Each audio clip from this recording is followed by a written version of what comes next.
প্রায়ই রাতের বেলা আমি এই ছোলার সালাদটি খাই। এটা খেতে যেমন মজা সেরকম খুব হেলদিও। তো ভাবলাম এটার রেসিপিটাই আজকে শেয়ার করব। তো এখানে আমি ওভারনাইট ছোলা ভিজিয়ে নিয়েছি এবং এটাকে আমি ফ্রিজে রেখে দিয়েছিলাম।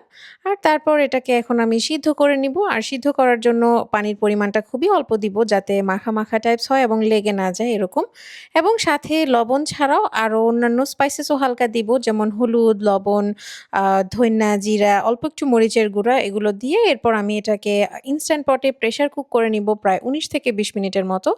দেন আমার সালাদ বানানোর জন্য যা প্রয়োজন সেগুলো এখানে আমি কেটে নিচ্ছি। যেমন শসা, টমেটো, তারপর হচ্ছে ধইন্যা পাতা, কাঁচামরিচ আর পেঁয়াজগুলো আমি একটু আগেই কেটে রেখেছিলাম সেটাকে এখন আমি নিয়ে নিচ্ছি।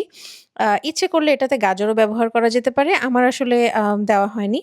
তারপর এখানে এই যে ছোলাগুলোকে আমি স্ট্রেন করে পানিটা ফেলে দিয়েছি কিন্তু ছোলাগুলোকে আর ধুইনি যাতে মসলাগুলো ছোলার গায়ে খুব সুন্দর মতো লেগে থাকে।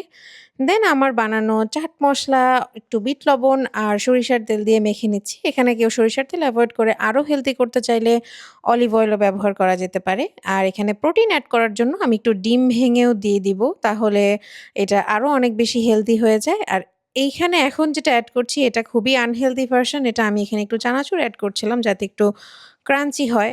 কেউ চাইলে এখানে ফ্রাইড অনিয়ন ব্যবহার করা যেতে পারে। বাস তৈরি হয়ে গেল। অবশ্যই একবার হলেও ট্রাই করে